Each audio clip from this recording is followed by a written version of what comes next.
ભાવનગરની Bhavnagar district cooperative બેંકમાં મોટું સાયબર ફ્રોડ સામે આવ્યું છે। બેંકની 4 શાખાઓમાંથી 7 કરોડથી વધુ રકમ ટ્રાન્સફર થઈ ગઈ હોવાનો ખુલાસો થયો છે।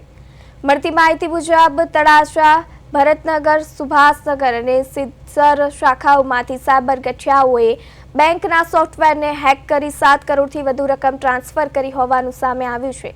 આ ઘટના રવિવારના દિવસે બની હોવાનું જાણવા મળ્યું છે। સમગ્ર મામલા સામે આવતા બેંક દ્વારા તમામ શાખાઓમાં લેવડ દેવડ સહિતના કામ હાલ માટે બંધ રાખવામાં આવ્યા છે।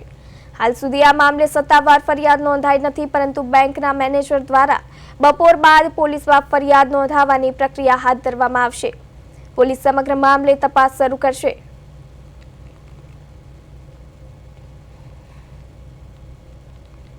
એમાં એવું છે, રવિવારના દિવસે રજા હોવાથી અને મોબાઈલ એપ્લિકેશનથી આ રકમ સોફ્ટવેરના ડેટા હેક કરીને કોઈ અજાણ્યા શખ્સોએ આ કૃત્ય આચર્યું છે।